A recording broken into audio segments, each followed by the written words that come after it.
Bonjour.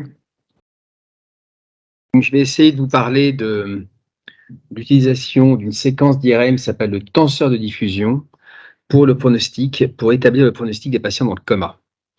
Alors, c'est un topo un peu complexe, il faut bien se concentrer, et moi aussi d'ailleurs, parce que sinon on se perd un peu. Je crois que j'ai 40 minutes, c'est ça? Enfin, j'ai un temps long.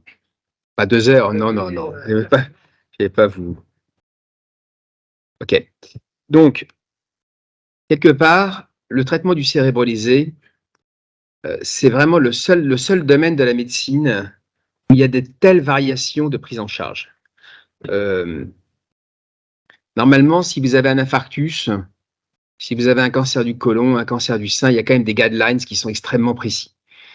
Chez le cérébrolésé, c'est pas tellement les guidelines de prise en charge qui sont variables, c'est la prise de décision d'éventuelles limitations thérapeutiques. Et la preuve, c'est celle-là. C'est quand on regarde l'incidence des patients végétatifs entre l'Europe du Nord et l'Europe du Sud, il y a un facteur 30. En Hollande, l'incidence, c'est 0,2 pour 100 000 habitants et en Italie, c'est 6 pour 100 000 habitants. Donc, ça veut bien dire que dans ce domaine de la médecine, la culture médicale influence considérablement le pronostic, ce qui n'est pas le cas de maladies habituelles. Normalement, quand vous avez un cancer, votre traitement ne va pas dépendre de la culture du médecin qui va vous soigner. Mais dans la cérébrolésion, si. Et pourquoi ça fait ça? Pourquoi il y a telle fluctuation comme ça d'incidence des végétatifs? Parce qu'en fait, il n'y a pas d'outils. Enfin, jusqu'à cette histoire d'IRM quantitative, mais jusqu'à maintenant, il n'y a pas d'outils généralisé, utilisable partout, standardisé, mondial, de prise en charge de ces patients pour le pronostic. Et le but du jeu, là, le but de cette présentation, c'est de développer cet outil à diffusion mondiale. Et moi, ça fait 15 ans que je fais ça, et bien je continue. Alors, qu'est-ce qu'on a comme outil pour le pronostic? Dans l'arrêt cardiaque, vous voyez, il y a des algorithmes que vous connaissez sûrement, des algorithmes qui sont validés par les sociétés savantes, l'ERC, les IGM, celui-là c'est celui de 2015, qui prennent en compte tout un tas de facteurs qui sont la clinique, bien sûr, les potentiels évoqués, la NSE, les EEG, les scanners, etc. Donc ces algorithmes, deux choses. Premièrement, ils sont très peu utilisés. Il y a une étude américaine, là, que je disais tout à l'heure, qui montre qu'il n'y a même pas 2% des malades qui ont ces algorithmes utilisés dans l'arrêt cardiaque, sur des séries de 35 000 patients. Et deuxièmement, ils ont toujours le même problème, c'est que quand on veut être très spécifique, on est très peu sensible. Alors, je m'explique. Spécifique pour la détermination d'un mauvais pronostic, d'accord? Ça veut dire que s'il y a un faux positif, si on n'est pas spécifique, c'est un faux positif. Ça veut dire qu'on va dire que le malade aura un mauvais pronostic, en fait, il n'aura pas un mauvais pronostic. Alors, pour prendre une décision éventuellement de limitation thérapeutique, il faut être absolument sûr de son coup. C'est-à-dire qu'il faut être très spécifique. On va retenir ça.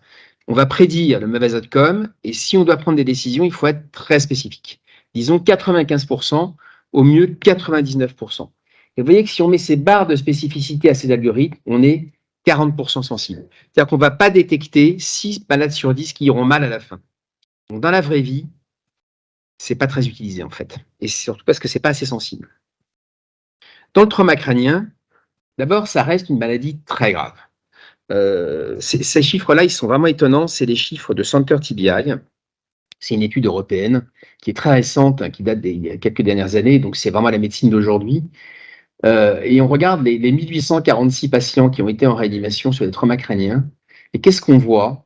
C'est qu'il y a quand même 38% des malades qui vont terminer décédés végétatifs ou post-irrationnels. Disons 40%. C'est colossal. 4 patients sur 10. Malgré le fait que dans cette population, c'est comme dans nos réa, 36% des malades qui sont rentrés en réanimation avaient un Glasgow supérieur à 13.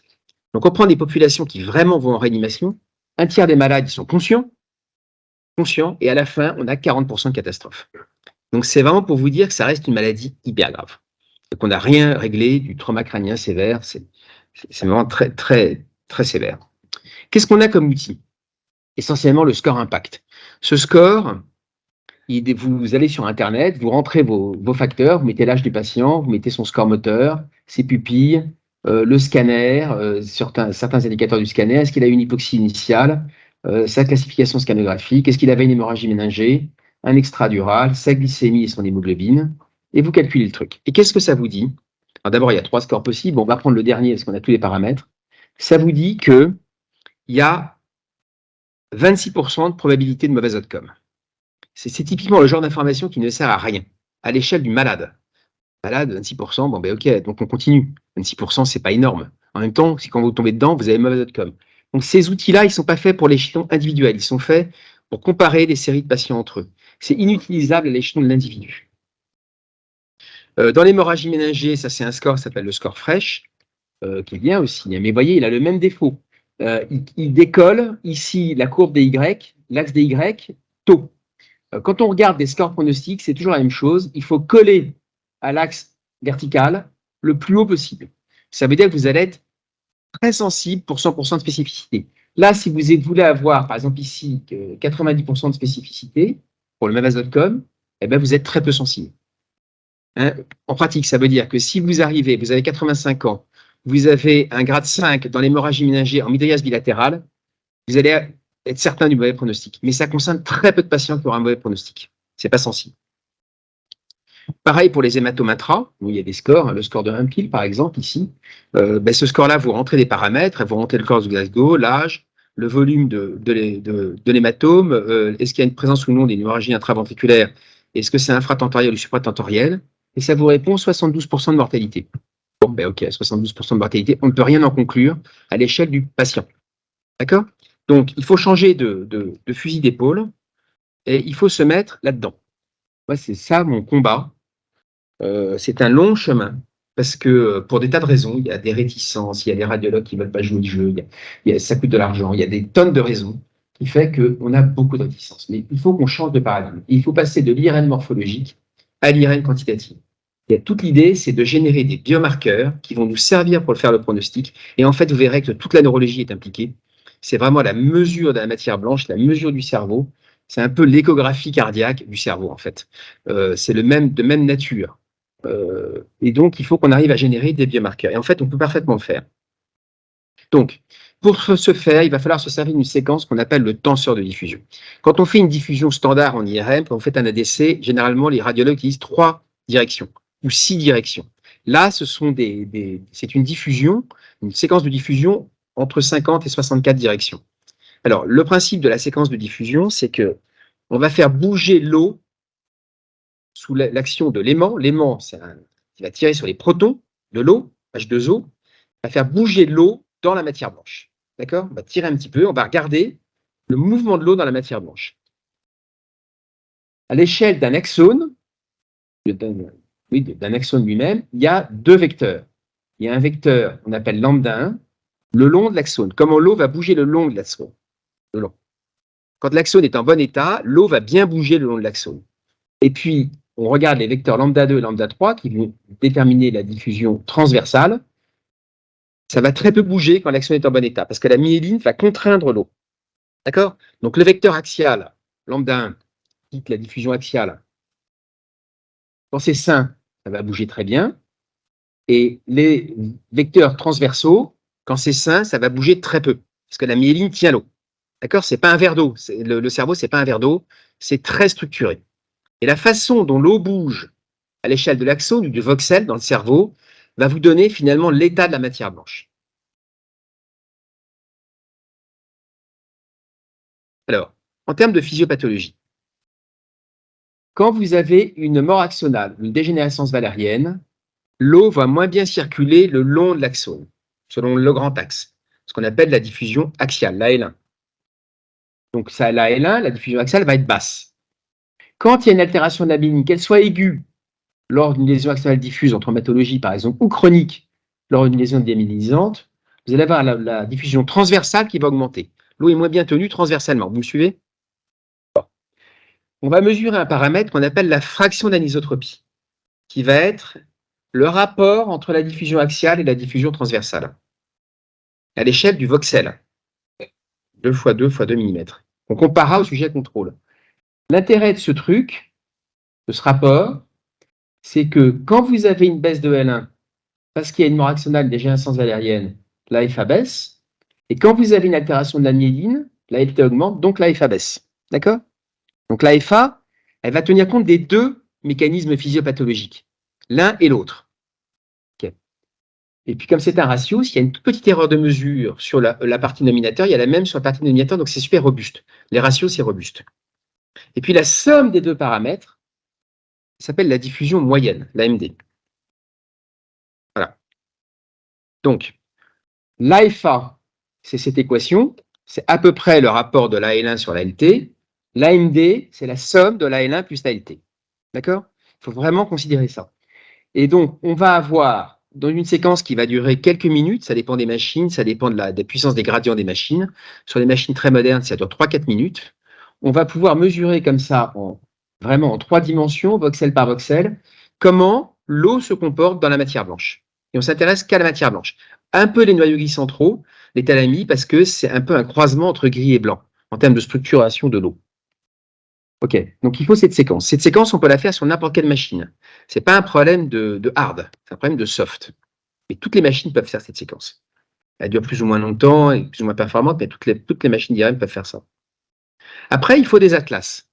Le principe, c'est comme on mesure voxel par voxel, cette affaire-là, on va prendre le cerveau du patient, on va le normaliser sur un cerveau normal, on va le déformer pour rentrer dans un cerveau normal, on va dessus plaquer une carte de la matière blanche normale, d'accord? On va mesurer par région d'intérêt les valeurs de FA et de MD, et on va remettre ça dans le cerveau natif du patient.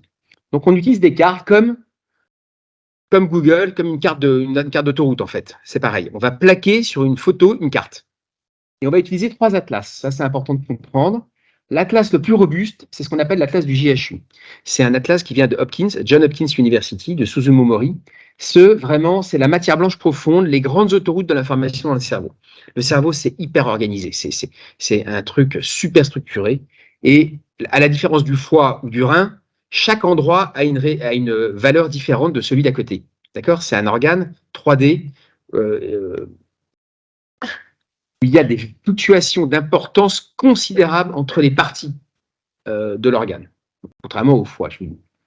Donc, le JHU, il a l'intérêt d'avoir des mesures extrêmement robustes de fraction d'anisotropie et de MD, parce que ce sont des gros faisceaux de matière blanche.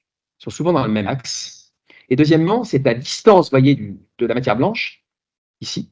C'est dans la blanche, mais profonde. C'est à distance du cortex et c'est à distance du liquide céphalorachidien. Ce qui fait qu'il n'y a pas de volume partiel. Comme on fait des voxels de 2 x 2 x 2, il ne faut pas que ça morde sur le LCR. Là, ça ne mord pas, vous voyez, c'est à distance. Okay, on va utiliser dans l'arrêt cardiaque surtout cette séquence, cette mesure-là, ce qu'on appelle WWM, Wool White Matter, l'ensemble de la matière blanche. L'ensemble de la blanche. Et puis il y a d'autres atlas, ça c'est l'atlas de FreeSurfer. Ça prend 12 heures de calcul informatique, entre 8 et 12 heures pour avoir toutes les mesures dans chacun de ces régions d'intérêt de FreeSurfer. Ce qui permet de descendre à l'échelon de la structure anatomique. D'accord? Alors, il y en a des toutes petites pour lesquelles ça ne marche pas très bien. Ce qu'il faut comprendre, c'est que ce qui va tuer le tenseur, c'est le mouvement. Comme vous avez un voxel de 2 mm, si à chaque séquence, vous bougez la tête de 7 mm, on n'aura jamais le même voxel. C'est facile à comprendre. Donc, pour que ça marche, cette technique, pour que ça marche, il faut normaliser la technique. C'est ça que les constructeurs ne veulent pas faire. C'est ça qui est un espèce d'obstacle à la diffusion de cette technique, mais majeur. Parce que la seule façon, c'est d'acquérir des sujets contrôle. Je vous montrerai. Donc la normalisation, pourquoi? Vous transformez l'appareil d'IRM en appareil de biologie. Donc c'est comme tout appareil de biologie, en fonction des paramètres de mesure, vous allez changer la mesure elle-même. Hein, je me souviens que quand j'étais externe, il y a très longtemps, eh bien, on donnait notre sang pour faire calibrer les machines de biologie. Parce que chaque machine avait un calibrateur différent. Ben, c'est pareil là. Donc l'AFA d'un voxel, quel qu'il soit, mettons dans le corps calleux antérieur, dans le genou du corps calleux, de nous tous, va dépendre du constructeur, du type d'antenne utilisée, du nombre de directions, du temps d'écho, du temps de relaxation, de l'épaisseur de coupe, du champ de vue, de la taille du voxel, de ce qu'on appelle le flip angle et du facteur d'accélération. D'accord? Ces paramètres que vous mettez dans la machine de départ vont changer la mesure en valeur absolue de la FA et de la MD dans le voxel qu'on considère. Vous me suivez? C'est des boutons qu'on tourne et qui donnent un résultat. Donc il faut, et c'est ça la contrainte, que chaque machine et chaque couple machine-antenne, parce que c'est le couple machine-antenne, soit normalisé en mettant des volontaires sains. C'est pour ça que c'est compliqué. Donc on est obligé de faire 10 volontaires. Et comme l'âge a une influence d'un âge normalisé, il faut qu'il tombe sur 40 ans d'âge moyen pour normaliser les machines. Et surtout, après, Une fois qu'on a cette séquence entre couple, entre antenne et machine, il ne faut plus y toucher. Quand je vous dis plus y toucher, c'est pendant des années. Il y a des séquences qu'on utilise à la pied sur les machines, ça dure 10 ans, 10-15 ans, vous voyez, il ne faut plus que ça bouge. Et évidemment, les radiologues ont une fâcheuse tendance à mettre à jour leur logiciel, à toucher à tous les boutons, à changer les noms des séquences, à tout modifier tout le temps. Et là, on leur demande de faire l'inverse de ce qu'ils font d'habitude, c'est-à-dire de standardiser, de standardiser. Hein, on leur demande de devenir des biologistes. Et il y a une réticence à ça qui est colossale. Ils ne veulent pas. C'est comme si un laboratoire qui vous dosait la troponine changeait tous les ans de valeur normale de la troponine. Parce que changer les paramètres d'acquisition, ben, ce n'est pas possible. Il faut qu'on s'habitue à une valeur et pendant 30 ans, ça reste la même. D'accord? Les azates et les alates, maintenant, c'est calé, c'est 15 la norme, 20 et terminé, on n'en parle plus. C'est sur la planète entière. Et il n'y a pas tout le temps un gars qui est en train de bricoler le dosage pour changer le dosage. C'est le même effort qui a été fait avec l'échographie cardiaque. Au début, c'était des laboratoires d'imagerie dans les années, je me souviens, dans les années 80. Il y avait des laboratoires, il y avait des séquences qui apparaissaient tout le temps, il y avait tout le temps des normes différentes. Et les constructeurs ont normalisé petit à petit leur machine. Et maintenant, la FEVG, c'est la FEVG, quelle que soit la machine, heureusement. C'est pareil, là. Vraiment, il n'y a pas l'effort des industriels. Donc, le contrôle qualité, le problème de cette séquence, c'est garbage in, garbage out. Si vous mesurez mal le truc, ça va dire n'importe quoi. Et c'est pour ça qu'on a monté une boîte pour normaliser la séquence, pour mesurer correctement et pour que les gens ne cassent pas la séquence. Parce qu'il suffit de mal mesurer pour dire que ça ne marche pas. Hein, mal mesurer, ça veut dire le mouvement. Donc, il faut mesurer le mouvement. Il faut que pendant toute l'acquisition du tenseur, le malade ne bouge pas. Quand c'est un malade dans le coma, on le curarise. Comme ça, on est tranquille. Il y a un tout petit mouvement qui est lié à la respiration. Ça fait bouger le crâne de 2 mm à peu près. Ça bouge un tout petit peu et ça va dépendre de la compliance. Quand le malade est peu compliant, ça va bouger plus. Il ne faut pas emmener les malades SDRA à l'IRM parce qu'ils bougent trop leur tête. Et puis c'est dangereux. Donc il y a le mouvement, il y a des coupes noires, il y a tout un tas de facteurs qu'on mesure, il y a le recalage, il faut absolument que le recalage se fasse correctement, et il y a l'entropie. Et donc chaque fois qu'une IRM rentre dans le système expert qu'on a mis en place, il y a un regard manuel, il y a quelqu'un qui intervient pour dire si la qualité est suffisante pour rendre un résultat. Si la qualité n'est pas suffisante, on ne rend pas de résultat. Et si on commence à rendre des faux résultats, il y a tout le temps un gars qui va dire regardez, ça ne marche pas. Regardez, et en fait, c'était une mauvaise mesure. Donc il faut vraiment être hyper rigide. Et les seuls qui peuvent être hyper rigides, c'est une entreprise. Ça ne peut pas être un laboratoire universitaire, ça ne peut pas marcher comme ça. Il faut que ce soit une boîte. Pourquoi? Parce qu'il faut un marquage CE. Tout ça, maintenant, c'est marqué CE, c'est-à-dire ça rentre dans un processus industriel. C'est la seule façon d'avoir des vraies mesures. Sinon, ça va être n'importe quoi. Surtout, ça va casser la technique. Alors, ce qu'il faut bien comprendre maintenant, qui est fondamental, c'est ce qu'on voit en tenseur, ça ne se voit pas en flair. Ça, c'est la base de tout le raisonnement que je vais vous tenir ici. Ici, vous avez un flair d'un patient qui a fait un arrêt cardiaque. Je crois que c'est un arrêt cardiaque. Ou un traumatisme, peu importe. Peut-être un trauma, parce qu'il y a une petite contusion ici, je ne sais pas. Bon, vous voyez par exemple le lobe occipital droit ici. Honnêtement, en flair, il paraît strictement normal. Et ici, c'est la cartographie du tenseur. Alors, il y a plusieurs choses. D'abord, vous avez des espaces entourés en blanc qui sont l'espace du JHU, et ceux entourés en jaune qui sont les espaces de Free-Surfer, de le Grand Atlas à 450 régions d'intérêt. Deuxio, on s'exprime en écart type de la norme. On va, par région d'intérêt, ne s'exprimer qu'en écart type de la normale. Donc, vous voyez ici, vous avez un code couleur. Quand c'est clair, entre 2 et 3 SD, c'est pas trop grave, donc on l'a mis en vert. Entre 3 et 4 SD, ça commence à devenir un peu sérieux. Et quand c'est rouge foncé, c'est plus de 5, 6, 7 écarts de la norme. On s'éloigne totalement de la normalité. D'accord? Donc, vous voyez ici, par exemple, ce lobe occipital, vous croyez qu'il est normal, mais en fait, absolument pas. En fait, il est extrêmement malade à 7 écarts de la norme sur les voxels de la matière blanche, que ce soit dans l'espace du JHU de Free-Surfer. Et tout est là. Un flair normal, ça ne veut rien dire. Un flair anormal, ça veut dire quelque chose. C'est-à-dire qu'il y a une anomalie. Un flair normal, ce ne sont que des faux négatifs, le flair. Donc, vous pouvez avoir des milliers de lésions que vous ne verrez pas en flair. Alors, l'effet de l'âge. Le cerveau, c'est comme tous les organes, ça vieillit. Et on le mesure très bien. Et ici, vous avez une ellipse qui représente nos sujets contrôle. Il y a 400 contrôles là-dedans, 2 écarts types, 3 écarts types. Alors, la représentation sera toujours la même. En X, on met la FA, et en Y, on met la MD. Toujours pareil. Et là, c'est pour l'ensemble de la matière blanche profonde. On a 2 chiffres pour le cerveau du patient. 2 chiffres seulement. On prend la matière blanche profonde, c'est archi robuste. On a fait ça parce que c'est un chiffre qui est hyper reproductif. Donc, un sujet va être dans cette ellipse, s'il est sain. Mais son âge, en vieillissant, on passe de cet endroit-là, de en bas à droite, vers en haut à gauche. Vous voyez, ça, c'est un homme de 23 ans. il a un cerveau qui contraint beaucoup l'eau. Le cerveau est très tissé. C'est comme un tissu, si vous voulez, c'est comme une chemise toute neuve, quoi. Hein. C'est pas du tout déformé, ça tient l'eau. Donc l'eau, elle est contrainte. Il est ici. Il a une FA qui est au-dessus de la norme, plus 7%. Une MD qui est en dessous de la norme, moins 7%. Et puis en vieillissant, le chemin de la vie, il vous emmène de l'autre côté. Il vous emmène vers l'ellipse en haut à droite. Ça, c'est un vieillissement physiologique. Il y a le vieillissement pathologique. Ça permet de définir le vieillissement, en fait. Donc, vous voyez l'effet de l'âge. Et puis, vous voyez que la FA baisse un petit peu avec l'âge. Mais vous voyez aussi que ce n'est pas beaucoup. C'est pas beaucoup, c'est 4%. 4%, c'est presque rien. Mais ça se mesure facilement. Mais ce n'est pas beaucoup par rapport à la pathologie. La pathologie, c'est moins 20%. Heureusement. La pathologie est très supérieure à l'effet de l'âge. Alors, autre chose pour voir l'effet de l'âge, c'est des ellipses et de décades, parce que maintenant, on va comparer les patients eux-mêmes à leur propre décade, parce que ça ne marche que si on se compare à sa décade. Et vous voyez, c'est ce que je disais tout à l'heure, la décade des 20-30 ans, elle est en rouge, et la décade des plus de 60 ans, elle est ici en jaune. On ne la voit pas très bien, désolé. Donc, vous voyez qu'il y a une sorte de curviligne comme ça, d'évolution des paramètres de FA et de MD avec l'âge, dans le vieillissement physiologique. Ça, c'est quelqu'un que je suis, vous voyez, qui, en vieillissement, on peut choper le vieillissement de 82 à 89 ans, par exemple. Là, à 89 ans, on finit par sortir un peu de l'ellipse. Bon, passons. La leucorayose. Alors, est-ce que ça va se mettre en route, mon film?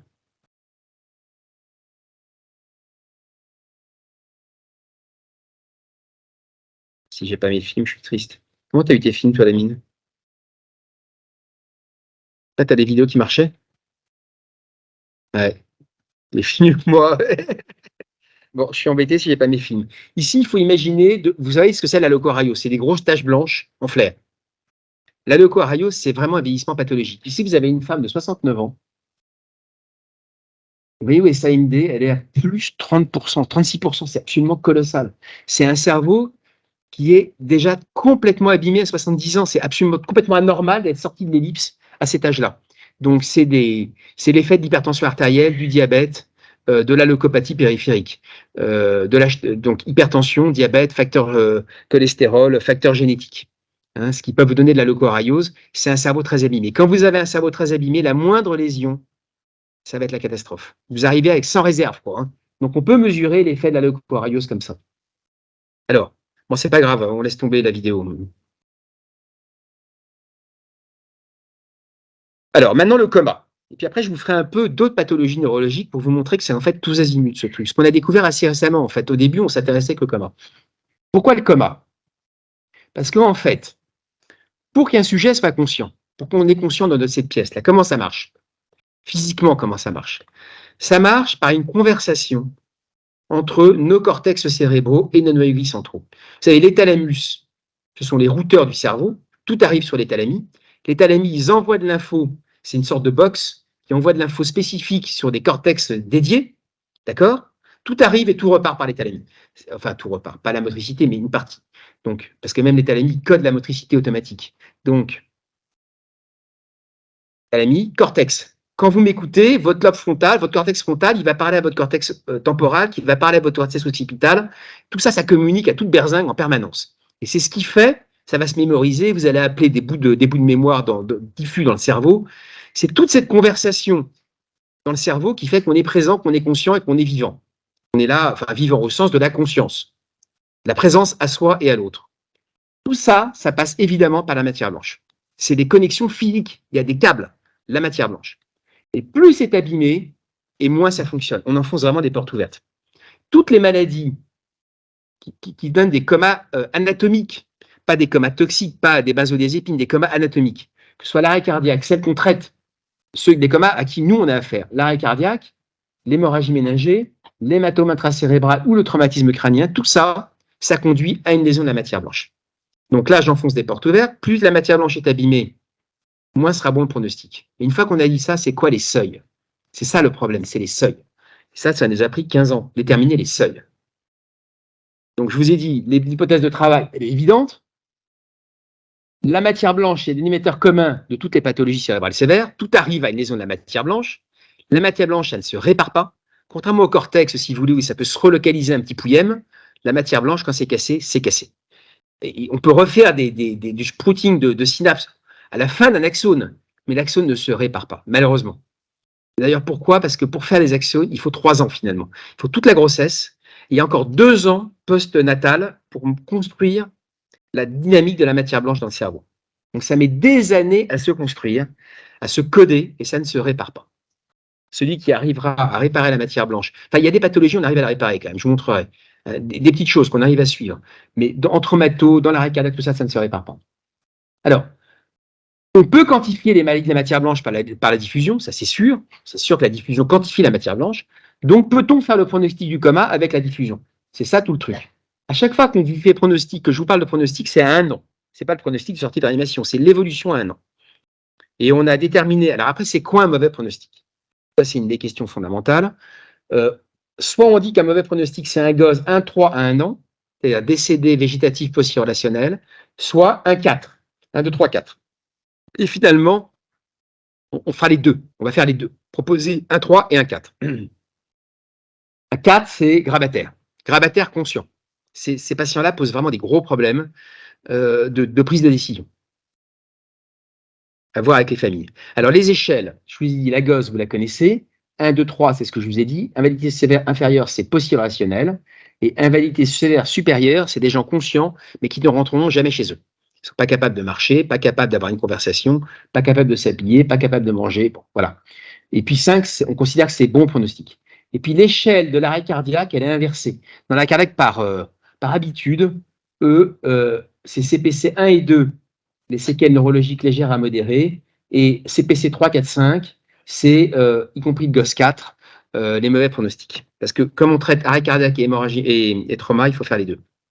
Alors, première étude qu'on a faite dans le Lancet, une étude sur 200 arrêts cardiaques en multicentrique, qui va valider l'utilisation de ces techniques dans l'arrêt cardiaque. Donc, on a pris des patients, alors ça c'est important de le dire, qui étaient ni morts ni vifs, je dirais, après J5. Toutes les scores de l'arrêt cardiaque qui sont dans la littérature, ils ont un biais énorme, c'est qu'ils sont faits très précocement. Alors, quand vous faites un score très précoce, vous allez avoir des malades qui, à l'évidence, vont aller bien. Imaginez un arrêt cardiaque qui est conscient à l'arrivée à l'hôpital. C'est certain qu'il va bien aller, ça c'est sûr et certain. Imaginez un arrêt cardiaque qui arrive en mydriase bilatérale à plus de 80 ans à l'hôpital. C'est certain qu'il va mal aller. Donc, vous calibrez votre score avec un groupe de patients qui vont aller très bien et un groupe de patients qui vont aller très mal. En fait, ce n'est pas intéressant pour nous, ce n'est pas relevant. Parce que celui qui va aller très bien, il va aller très bien, il n'y a aucune décision, on va l'extuber très vite. Et celui qui va aller très mal, il va probablement décéder très rapidement. Donc la partie qui nous préoccupe, c'est les malades qui ne sont pas conscients à J5. Qu'est-ce qu'ils vont devenir? Est-ce qu'ils vont se réveiller ou pas se réveiller? C'est là que l'outil intervient. Donc c'est après J5. Et pour illustrer ce que je vous dis, vous voyez la courbe verte ici, ce qui est le score OHCA, c'est un score dans l'arrêt cardiaque qui tient compte multiparamétrique. Et vous voyez que c'est une pièce de monnaie en fait après J5. Quand vous avez enlevé les malades qui vont très bien et les malades qui vont très mal, vous tombez sur un truc qui est complètement indéterminé. Donc ça, c'est les scores cliniques. Qu'est-ce qu'ils ont les scores cliniques? Ils décrochent très vite de l'axe des Y, de l'axe de la spécificité, de la sensibilité, pardon. Si on veut être très spécifique, il faut être collé là, il faut avoir comment ça croise ici. Si on veut être très sensible, il faut être collé à gauche sur cette courbe. Par exemple, typiquement le flair, il est sensible à 40%. Donc, c'est-à-dire qu'il va vous donner, il y a un seuil auquel vous serez certain de meilleurs pronostics en flair, mais ça ne va pas déterminer, ça va louper 60% des mauvais pronostics. Et puis la clinique, je vous en parle pas, ça rate tout. C'est pas bon, à J5. Alors, en tenseur, c'est les courbes ici, rouge ou bleu. Quand on utilise la Woolwright Matter FA, la matière blanche profonde, vous voyez que la courbe, elle est collée tout en haut du carré, ici. Ça veut dire quoi? Ça veut dire que vous êtes 100% spécifique, vous êtes sûr de votre coup de mauvais pronostic pour 90% des malades qui ne finiront mal. D'accord? Comme c'est à 1 an, on ne peut pas avoir tous les patients. Parce qu'imaginez que le malade face à... Pourquoi on n'a pas tous les patients qui ne vont pas bien? Parce qu'il y a des malades qui ne vont pas bien après. Ils refont un arrêt cardiaque ils ont un cancer, ils ont d'autres trucs et ils décèdent d'autres choses. Et puis il y a aussi des décisions de limitation thérapeutique qui ne sont pas liées à l'état du cerveau, qui sont liées à des cancers, par exemple. Donc les médecins arrêtent vite parce qu'il y a un cancer. On en parlera tout à l'heure. Et puis la spectroscopie, ça c'est quelque chose qu'on avait beaucoup étudié, c'est très très décevant. C'est à peu près comme le flair, c'est du 40% de sensibilité. Donc, je dirais que dans l'arrêt cardiaque, c'est l'outil ultime, c'est l'outil parfait, après J5. Mais c'est vrai que c'est lourd à mettre en place. Les IRM intubés ventilés, ça prend 1h30. Ça prend 1 heure et demie, ça embête les radiologues, ça occupe la machine. Il faut savoir le faire parce que mine de rien, emmener un malade ventilé, c'est pas dangereux, mais il faut savoir le faire. Il faut apprendre. Curariser un malade et l'IRM, il ne faut pas se louper. S'il n'y a pas de monitoring et si vous êtes ailleurs et si le malade se débranche, eh ben, il va décéder. Donc c'est quand même, il est au fond du tuyau quand même le malade. Donc c'est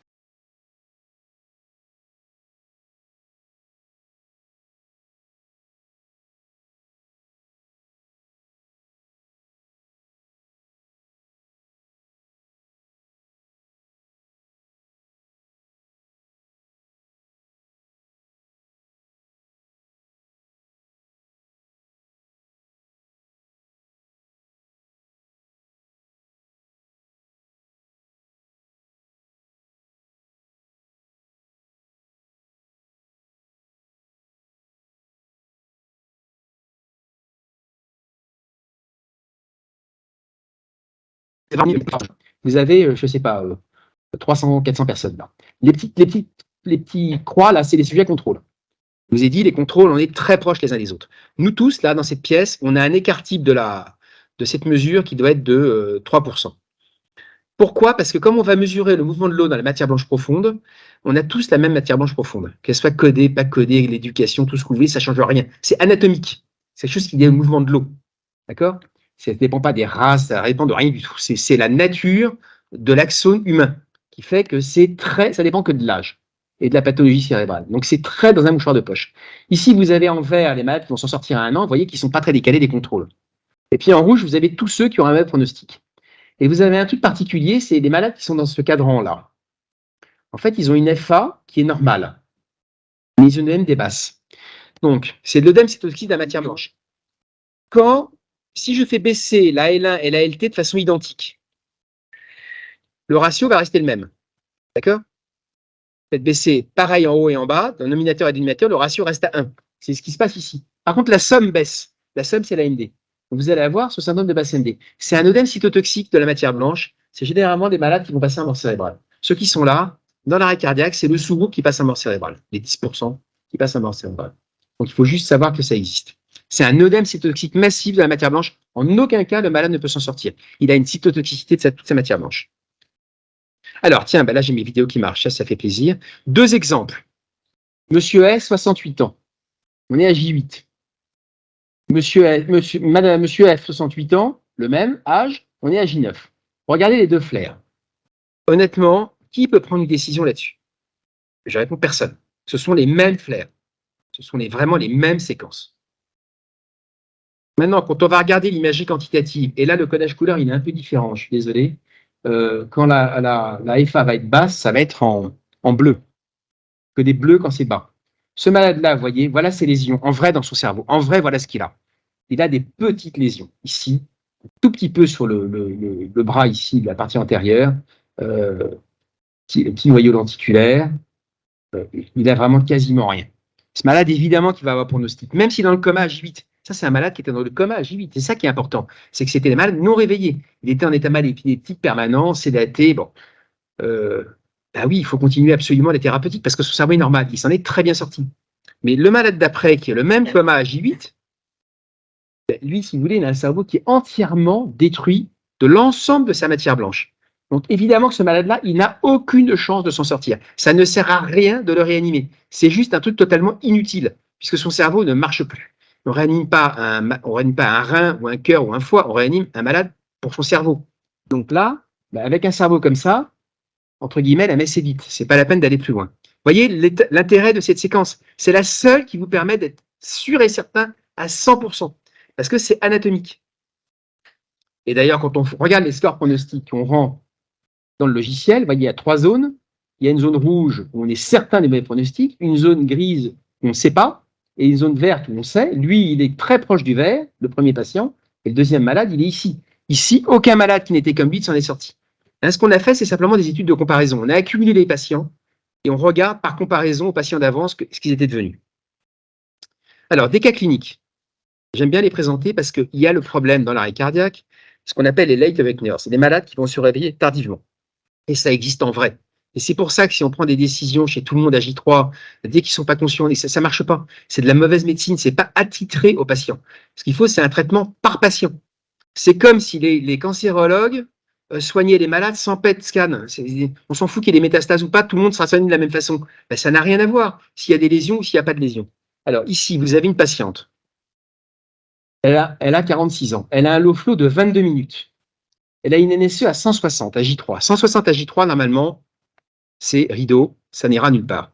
À J11, elle est végétative, avec une ouverture des yeux à la stimulation sans poursuite oculaire.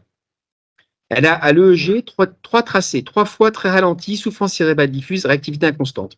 Quand vous regardez son flair, elle a des hypersignaux, ici dans le lenticulaire.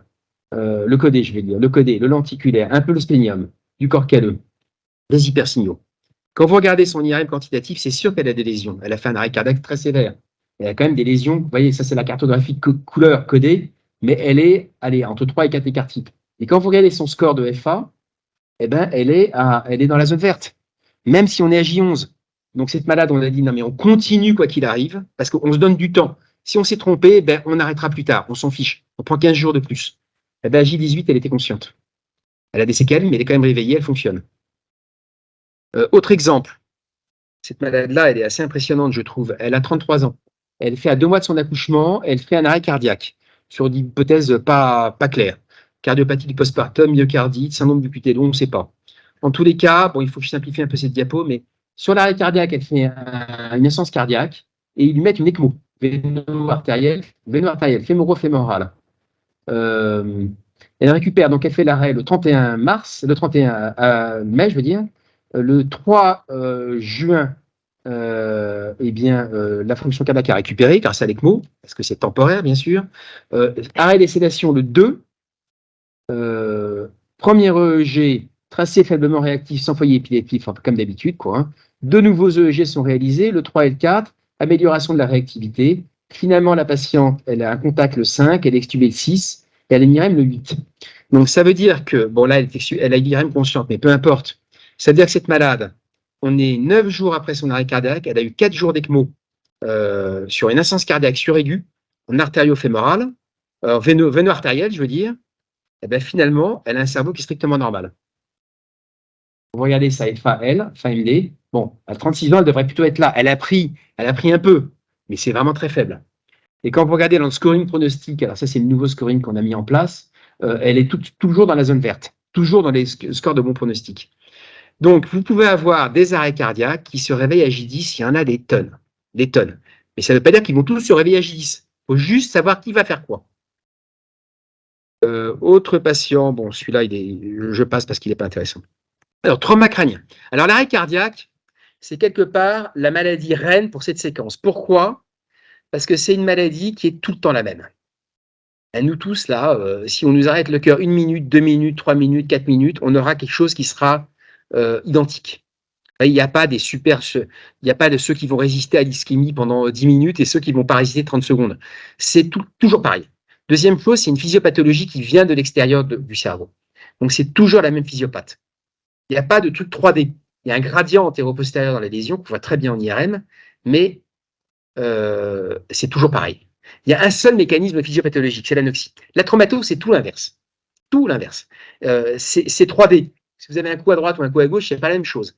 Il y a des lésions. Je vous ai dit, le cerveau, c'est hyper spécifique. C'est comme un ordinateur. Il y a plein de régions différentes qui ont plein de fonctions différentes. Donc, en fonction de la région qui va être atteinte, ça n'a pas les mêmes conséquences. Et deuxièmement, donc c'est très 3D, on ne sait pas où ça tombe. Et deuxièmement, il y a plein de physiopathes. Il y a de l'œdème, il y a des ischémies, il y a des trucs secondaires, il y a des problèmes vasculaires, il y a 1000 physiopathes. Donc, c'est vraiment tout un melting pot de lésions, contrairement à l'arrêt cardiaque. Donc, on a fait une étude, on a publié il y a 2 ans, je crois, et on est en train de refaire une autre étude que je vous montrerai. Et puis après, on s'arrête là. Donc, ça, c'est 29 centres en Europe. C'est multicentrique. Donc, 29 centres, ça veut dire 29 IRM calibrés, ça veut dire 300 contrôles, ça veut dire un effort colossal de plein de gens. Il y a 246 patients qui ont toujours le même critère, c'est qu'ils ne répondent pas aux ordres simples à J7. L'examen, il est fait entre J7 et J35. L'OutCome, il est à 1 an. Le défavorable, c'est 1,3 là-dedans. Et puis, il y a des mauvaises statistiques dans tous les sens. C'est une étude qui s'appelle MRI Coma et Center TBI qui sont poulés ensemble. On fait un score. Voilà la courbe ROC de notre score. Voyez. Donc, il est vraiment très bien. Ça s'appelle C-score. Donc, c'est un compte de l'AFA, de l'AMD, de l'âge et du délai de l'IRM. et on détermine 3 zones d'intérêt pour tous les patients. Ça, c'est l'ensemble des patients, vous voyez. Donc, ce C-score, c'est celui qui va déterminer le plus, qui va discriminer le plus entre les groupes de patients. Quand vous avez un C-score qui va être inférieur à 0,2, avec cette technique, vous avez tout le temps un mauvais pronostic. 100% des malades qui avaient un C-score inférieur à 0,2 ont un mauvais pronostic. Les deux pour lesquels on s'est loupé, les deux faux, donc des faux positifs du score, c'est-à-dire qu'on a dit qu'ils iraient mal alors qu'ils sont gosses quelque chose, en fait, c'est des gosses 4. Donc, les deux pour lesquels on s'est loupé, c'est des malades qui ont terminé gosses 4. Et puis, il y a une zone verte. Dans la zone verte, on a plus de 90% de probabilité de s'en sortir, d'avoir un bon outcome. D'accord? Il y a vraiment les deux extrêmes. Et puis, il y a des malades qui sont dans la zone grise, c'est la zone d'indétermination. On ne peut pas répondre parce que tout se mélange. Les bons, les 4, les mauvais, etc. Donc, on ne sait pas où on tombe. Voilà l'intérêt de ce C-score. Alors, après, on nous a dit, oui, mais 1 an, c'est pas beaucoup. Est-ce que vous avez suivi les malades à 2 ans? Est-ce que vous n'avez pas prédit un malade qui irait mal à 1 an? Finalement, à 2 ans, il irait très bien. Et à 3 ans, et à 4 ans, et à 5 ans, il irait remonter la pente. Donc, pour contrer cette critique, on a étudié les malades à 2, 3, 4, 5 ans, ceux qu'on a pu suivre. Quand vous êtes dans la zone verte, vous voyez ce qui se passe avec les patients. Il y a des Glasgow, des gosses 5 qui vont devenir des 6, il y a des 6 qui deviennent des 7, il y a des 7 qui deviennent des 8, il n'y en a pas beaucoup, il y a un 6 ici qui est devenu un 8 à 2 ans, mais globalement, tous ceux qu'on a prédits verts sont restés verts. Dans ceux qu'on a prédits verts, il y a eu 6 patients qui ont mal terminé. 2 sont un végétatif, 1 ou 2, je ne sais plus, post-relationnel, et 3 décès. 3 décès de limitation thérapeutique, en multicentrique, sur ces 30 centres. Donc, on a très peu de faux positifs de cette prédiction, de patients. Dans la zone rouge, quand on a dit qu'ils étaient rouges ici, ceux-là, la plupart ont été mis en lata, vous voyez, donc ça veut dire que les latas ont quand même été appropriés. Ça s'arrête là, vous ne voyez pas sur la diapo, mais ça s'arrête là. Tous ceux qui n'ont pas été mis en lata, qui sont un peu les sujets contrôle qu'on regarde, qui sont très intéressants pour nous, parce qu'on avait prédit qu'ils iraient très mal, ils ne sont pas décédés. Qu'est-ce qu'ils sont devenus en vrai? En vrai, ils sont restés 2 et 3. Il y en a 3 qui ont bougé, mais ils sont passés gosse 4. Donc les 3 qu'on s'est loupés sur la zone rouge, c'est ceux qui sont là, c'est des malades qui sont gosse 4, donc quand même mauvais pronostic. Et puis la zone grise, eh ben, c'est indéterminé. Dans la zone grise, il y a de tout. Mais ceux qui étaient pas bien, vous voyez, ils n'ont pas beaucoup bougé. Donc il ne faut pas croire que les malades bougent comme ça dans le trauma crânien, ça n'est pas vrai. Et puis je vais vous montrer qu'ils se dégradent en fait. En fait, ils se dégradent beaucoup. Oui, alors, la notion de temps. La notion de temps. Déjà en traumato, alors on fait beaucoup d'IRM quantitative, donc on a l'espèce de banque de données de plein de patients. Ça, c'est un malade que j'ai extrait pour vous montrer qu'il y a un processus physiopathologique. Les IRM en traumato, il faut les faire à la 3e semaine pour être bien. Il faut attendre la phase d'HC, il faut attendre la phase de choc, la phase de SDRA, tout ça, on passe toutes ces phases et on fait un bilan IRM. Et pendant toutes ces phases, il se passe beaucoup de choses. Quand vous prenez le malade, ce qu'il faut comprendre, c'est qu'à J1, ça ne marche pas, cette technique. À J1, ça ne fonctionne pas parce que la lésion de la matière blanche n'est pas encore là. Hein, il faut du temps pour la mesurer. Et vous voyez, ce malade, il a bougé de là à là en 17 jours. Il est passé de cet endroit-là de l'ellipse, là, il a son âge, là, c'est un jeune, il a ce qu'il doit avoir à son âge, et puis il se déplace là, il sort de l'ellipse en 17 jours. Donc il y a un processus physiopathologique. Et ça, c'est la cartographie, ça s'appelle la heatmap, c'est-à-dire c'est les régions parenchyme cérébrale, les régions du JHU, codées couleurs. Vous voyez qu'au début, il n'a aucun code couleur de FA basse, et puis après, il a toutes ces régions qui sortent à plusieurs écarts-types de la norme en F1. Autre exemple qui vont vous donner l'évolutivité. Ça, c'est une jeune patiente qu'on avait suivie pendant 70 jours. Une fille de 26 ans, c'était vraiment très compliqué de baisser les bras, etc. C'était vraiment très douloureux pour tout le monde. Et donc, on a refait les IRM et donc on a regardé un petit peu l'évolution pour finalement prendre des décisions qui ont convaincu la famille. Ce que je voudrais vous montrer, c'est la partie axiale, la région axiale ici. Alors, comment ça se présente ça? Ici, vous avez le genou du corps calleux, le body du corps calleux, le splénium, l'antérieur brainstem et le postérieur brainstem. Donc, des régions de ce qu'on appelle le JHU. Vous avez cette espèce de truc gris là, c'est 2 écarts-types de la norme et 3 écarts-types de la norme. Ce sont les sujets contrôle. Et la patiente, c'est toujours les points rouges. Vous voyez la robustesse de la mesure. Regardez, j'ai mis un trait vert que j'ai mis, je crois, sur, je ne sais plus quoi, le antérieur brainstem pour vous montrer le déplacement. Vous voyez que les 3 mesures à 70 jours d'écart avec 3 mesures différentes, la malade dans une position différente, ça ne bouge absolument pas. C'est archi fiable. Il n'y a aucun examen comme ça. Vous faites un EEG, vous faites une prise de sang, ça bouge tout le temps. Ça bouge tout le temps en fonction de la physiologie. Vous endormez le malade, vous le réveillez, tout bouge de partout. Ça ne bouge pas. Vous pouvez faire un EEG plat, ça ne change rien du tout. Pourquoi? Parce que c'est le mouvement de l'eau. Donc vous voyez, c'est hyper robuste. Mais au global, la malade, elle bouge. 70 jours, elle se déplace le long, elle était déjà très en dehors de l'ellipse, et elle se déplace. Et l'autre chose qu'on voit chez les malades les plus graves, c'est l'atrophie. Si vous ne pouvez pas lire les chiffres, mais on mesure la volumétrie. Vous voyez, son corps calleux au départ, son body du corps calleux, le corps du corps calleux, il valait 102% de la norme, et à 70 jours, il vaut 90% de la norme, l'atrophie. Le thalamus, il est passé de 97% de la norme, et je dis là à 87%. Donc, un malade qui est très grave, il va se dégrader énormément, il va s'atrophier. En 70 jours, son cerveau fond, parce qu'il n'y a plus d'afférence. C'est plus activé. C'est comme un muscle qui est plus activé, quoi. Il s'atrophie. C'est pareil. Quand il n'y a plus de connexion, ça s'apoptose et ça tombe.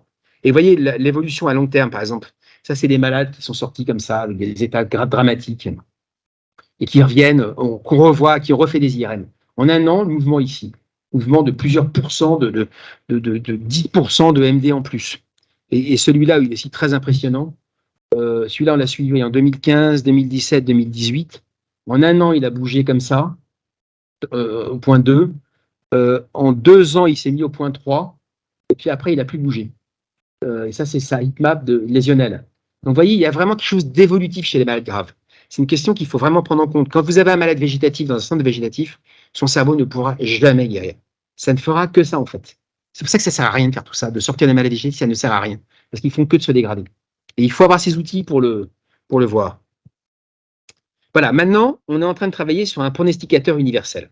C'est-à-dire qu'en fait, on veut un peu l'échographie cardiaque du cerveau, mettre toutes les comas dedans. Donc, on a une série de 531 patients qu'on est en train de travailler. C'est très, très long. Mais enfin, bon, on avance. C'est multicentrique, c'est toute pathologie confondue, c'est-à-dire hypoglycémie, hémorragie méningée, hématome intra, arrêt cardiaque, trauma crânien. Et on a repris les séries qu'on avait déjà publiées de trauma crânien et d'arrêt cardiaque parce qu'après, on s'est servi de l'outil. Et vous voyez, le score qu'on a créé, vous voyez que c'est totalement physiologique. C'est-à-dire que plus le score est élevé, moins sera élevé l'incidence des gosses 1-3. Donc, vous avez une mesure qui est faite à la 2e, 3e semaine, qui va vous donner de façon archi robuste et archi fiable le pronostic à 1 an. Et donc, ça marche. Ça marche. Après, je vous dis, c'est les seuils. Les seuils, ils sont là. Alors, c'est assez sophistiqué de lire ce truc. Ça, c'est les 531 patients. Alors, je vais essayer de vous expliquer sans me tromper. On détermine, on laisse le choix au médecin de choisir ce que c'est que le meilleur pronostic. Soit il choisit un 3, soit il choisit un 4. On lui laisse le seuil. Soit il veut 95% de spécificité, soit il veut 99%. Et en fait, on présente les 4 résultats par patient. C'est dommage, je n'ai pas mis un exemple ici, mais je vous montre juste. Là, ici, on prend le score, on dit qu'un même pronostic, c'est 1,4, et avec une spécificité de 95%. Chaque truc comme ça, c'est un patient. Alors, il y a des écarts types. Pourquoi? Parce que chaque malade, il est statistiquement mesuré 500 fois. Il y a 500 modèles statistiques qui donnent un écart type de la statistique. Ça, c'est intéressant aussi. Ce n'est pas un point, c'est une variabilité statistique.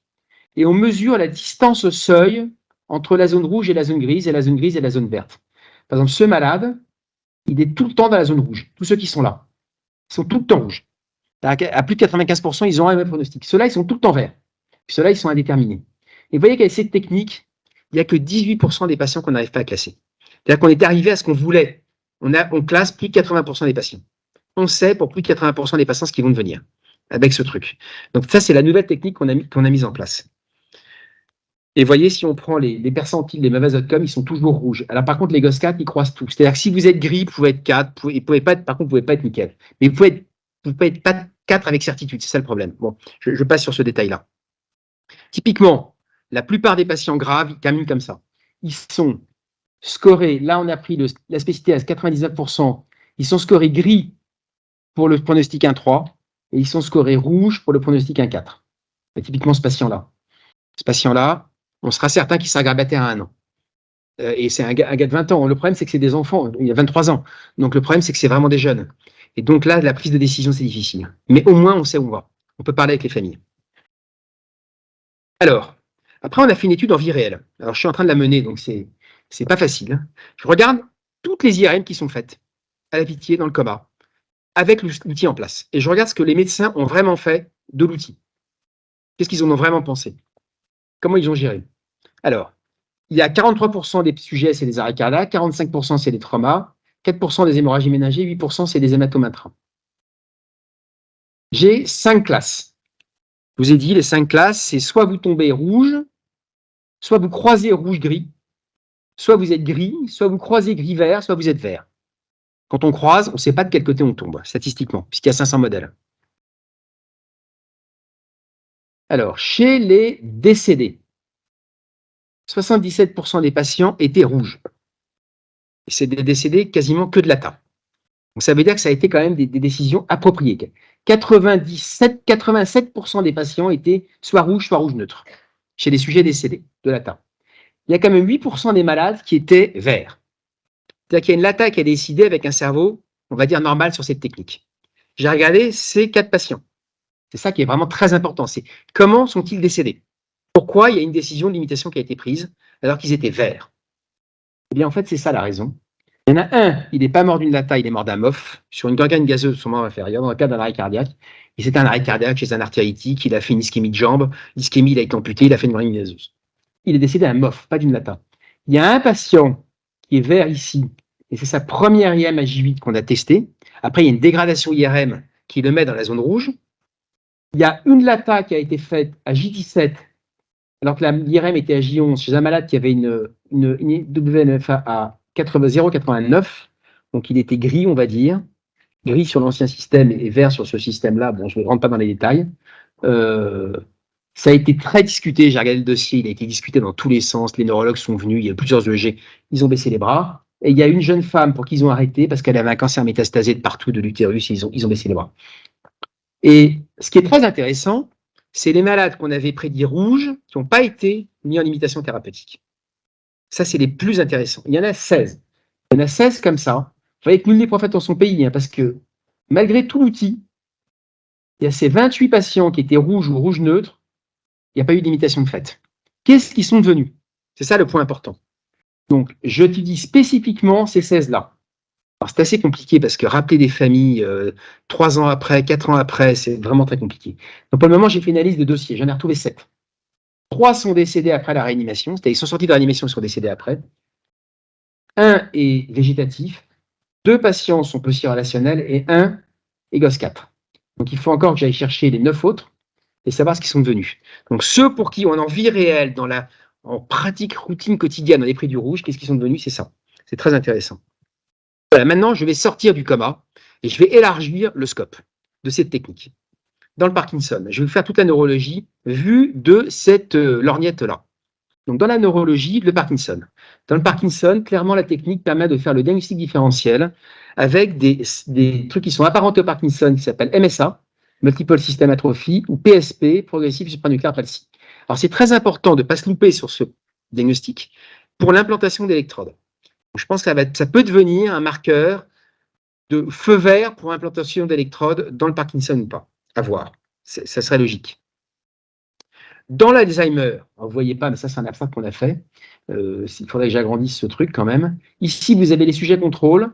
Ça, c'est les mythes cérébrales intermantes et ça, c'est les Alzheimer. Évidemment, il y a dans le vieillissement, il y a un lien linéaire entre l'état du cerveau et l'état neurologique. Et c'est vrai, on distingue MCI d'Alzheimer. Dans l'épilepsie, alors ça, c'est une malade que je trouve passionnante. Il y a des malades qui ont des tenseurs de diffusion, la pitié, on ne sait pas toujours pourquoi d'ailleurs. Elle, moi, je vais la rechercher, donc je les trouve. Elle a 19 ans. C'est une gamine, tout ce qui est plus normal, qui fait une épilepsie de novo. Tout à coup, elle fait des crises d'épilepsie, grand mal. Elle est hospitalisée, on lui fait une IRM et les radiologues concluent IRM morphologique normale. Pas de lésion cérébrale. En fait, c'est pas vrai. C'est absolument pas vrai, parce que quand on lui fait son tenseur, vous voyez qu'elle a tout ça de lésion cérébrale, donc elle a un thalamus droit, elle est quand même à 2-3 écartiles de la norme sur l'ensemble, enfin sur beaucoup de régions de son hémisphère gauche. Et puis, quand on va regarder l'ellipse, elle n'a pas 19 ans, elle a 60 ans là. Elle a un cerveau de 70 ans sur l'ellipse. Elle devrait être ici. Donc, il y a une lésion cérébrale. Est-ce que c'est une encéphalite? Probablement. Probablement que c'est une encéphalite passée inaperçue. Donc, avec cette technique, on va voir des tonnes de trucs qu'on ne voyait pas avant. Il faut réinventer toute la neurologie à l'aune du tenseur quantitatif. Parce que quand les radiologues ont dit faire normal, eh ben, ils se sont loupés dans 90% des cas. C'est pas de chance, mais c'est comme ça. La CEP. La CEP, alors là, ça marche hyper bien. Ça, c'est un gamin de 20 ans qui a une CEP depuis l'âge de 12 ans. Vous voyez, ça, vous voyez la différence entre la région, l'analyse quantitative de son tenseur et son flair. C'est colossal. Et vous voyez que lui, il a déjà des lésions pour 20 ans, il ne devrait pas du tout être là. Donc aussi un bilan lésionnel.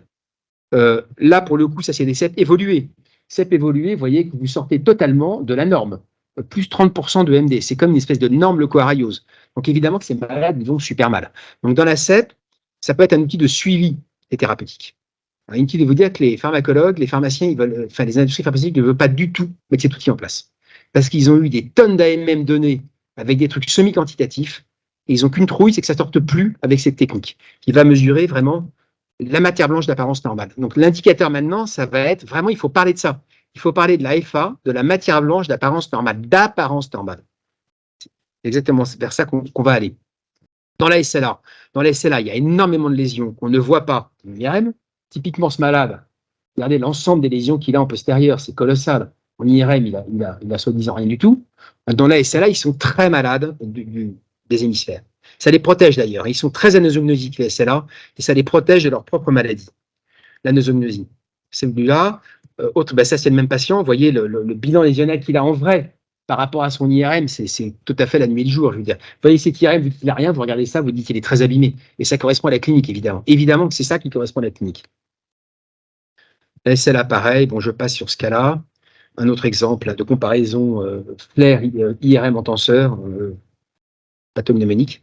Une maladie qu'on suit pour le coup, c'est la technique de référence du FIT, cette pathologie. Et la Pitié est le centre de référence français avec une femme extraordinaire qui s'appelle Fanny Moschel, une neurologue, qui permet de suivre des traitements. C'est vraiment la seule maladie de la matière blanche où il y a un traitement possible.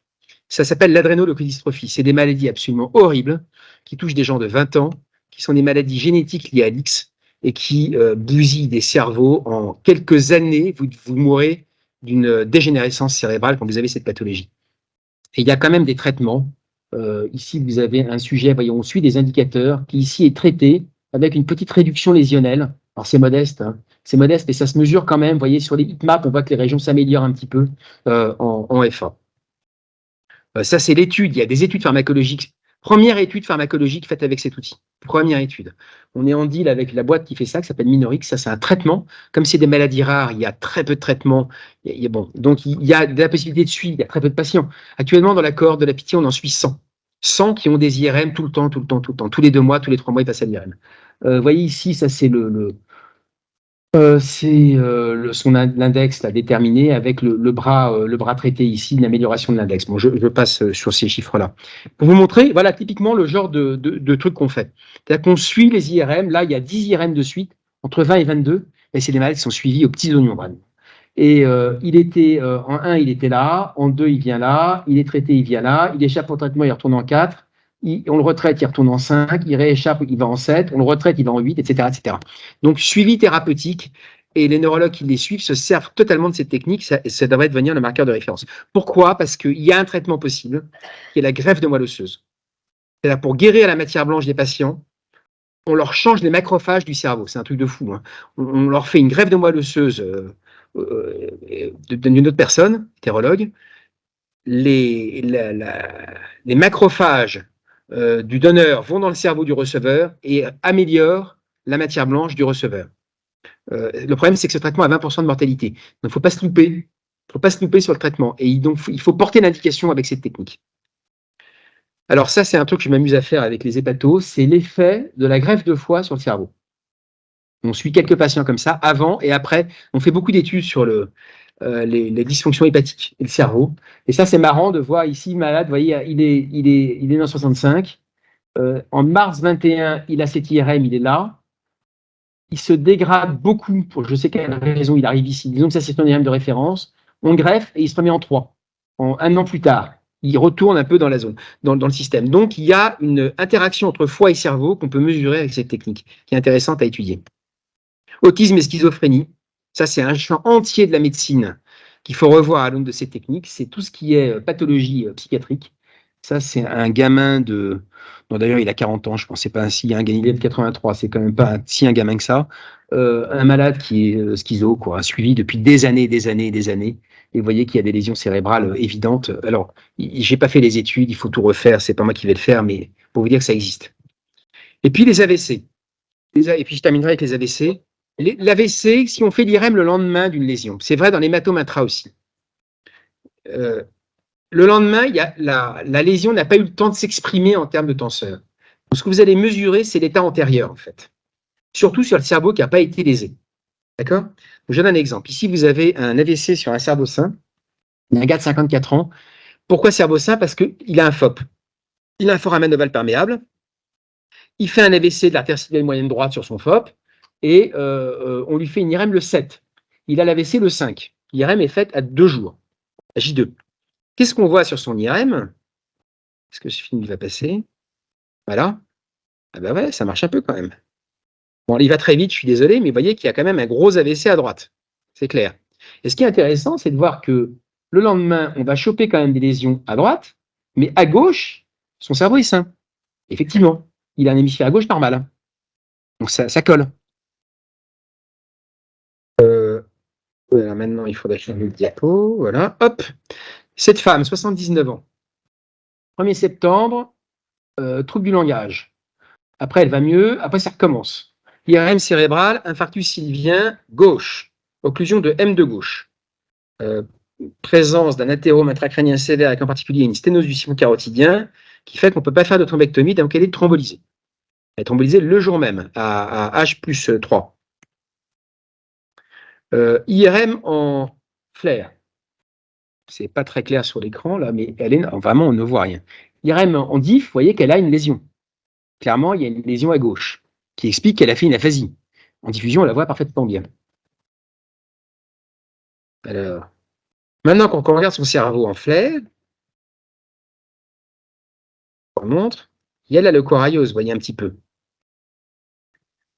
Bon, ça, c'est à 79 ans, un cerveau comme ça, c'est banal. Hein. Mais ce qui est intéressant, c'est de voir en quantitatif que finalement, elle a une lésion à gauche, on est d'accord. Mais vous voyez, en MD ici, par exemple, elle est aussi vraiment abîmée à droite aussi, un peu moins qu'à gauche, mais elle est abîmée à droite. C'est-à-dire qu'en fait, elle arrive avec un cerveau abîmé de l'autre côté. Et je pense que le pronostic va dépendre de la lésion contralatérale. Et ça, c'est une étude qu'il faut qu'on fasse.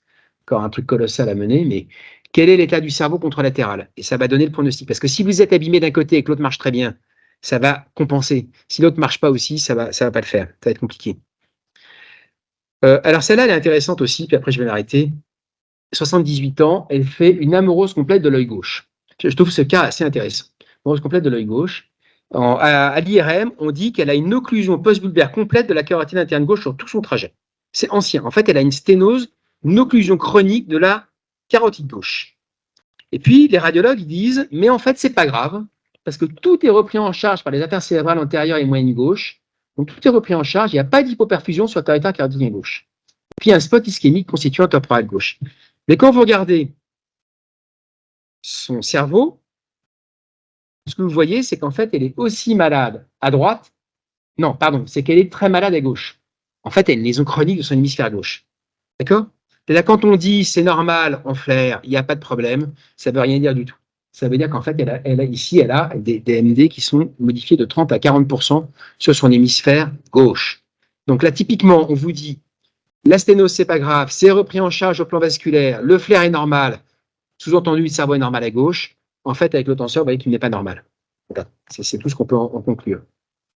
Puis je termine avec lui. Alors, qu'est-ce qu'il a d'intéressant? Lui, c'est un cardiologue. 67 ans. Le 1er janvier, il décrit une faiblesse de la jambe gauche. Il a une IHSS très faible, à 3. Donc, la lésion est à droite, on est d'accord. Ça ne démarre pas. Ah oui, voilà, c'est ça, parce que ça prend un peu de temps à venir.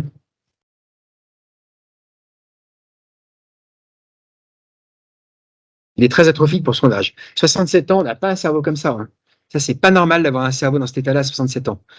Pour un cardiologue, en plus, ça va pas. Il s'est pas bien pris en charge. Et ben, quand vous regardez son cerveau à gauche et à droite, vous voyez, c'est à peu près les mêmes lésions. C'est-à-dire qu'en fait, ce gars-là, il est très pathologiques des deux côtés. Et en fait, dans l'AVC, j'ai quand même vraiment l'impression que l'AVC, c'est la dernière page du livre. Le livre, toutes les pages, on les tourne avec la leucoariose, avec la lésion ischémique chronique, avec l'HTA, tout ce qu'on veut. Ça abîme le cerveau, puis à un moment, il y a un truc qui se thrombose, et puis on arrive à l'hôpital. Mais les cerveaux sont le plus souvent très abîmés antérieurement. La question aussi là, c'est toujours la même chose, c'est quel est le seuil? Quel est le seuil en dessous duquel ça va avoir une implication pronostique? Voilà, je vais m'arrêter là juste pour vous dire que cette technique, donc, elle est toute neuve, enfin toute neuve en routine clinique. C'est un truc qui a été inventé il y a 30 ans, hein. Elle est neuve en routine clinique. C'est un effort énorme de la mettre en place, mais c'est une vue sur le cerveau qu'on n'a pas jusqu'à maintenant.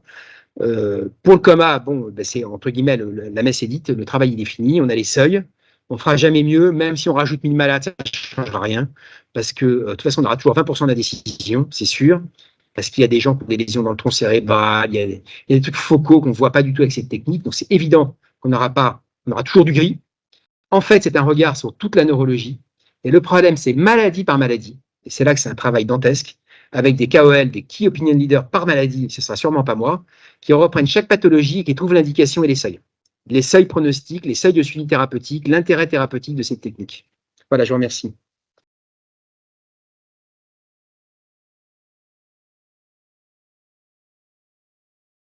Tout le monde dort.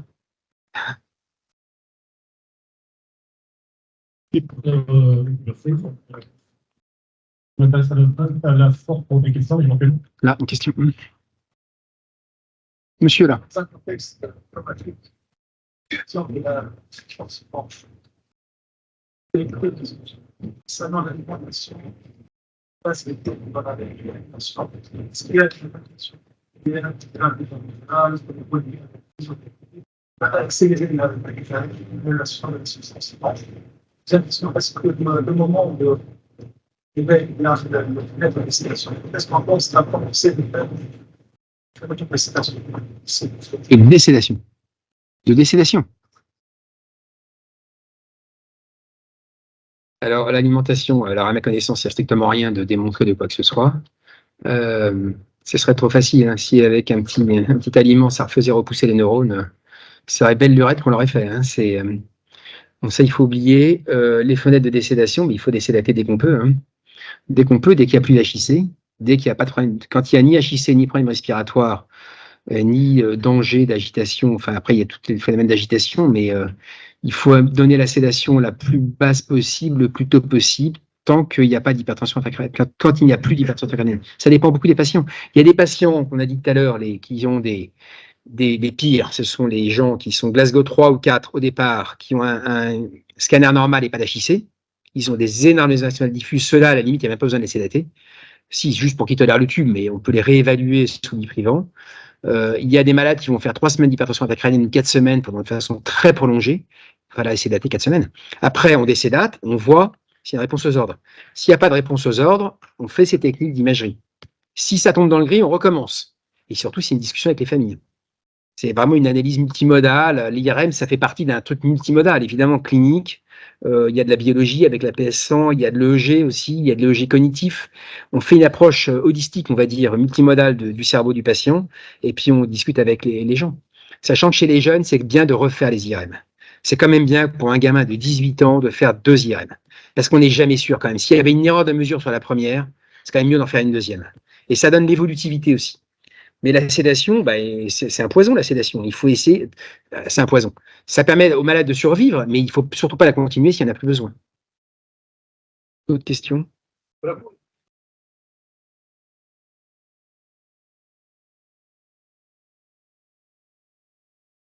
Mais non, mais c'est pas la science-fiction. N'importe quel IRM peut faire ça. Il faut juste avoir un logiciel, envoyer les trucs et les tester.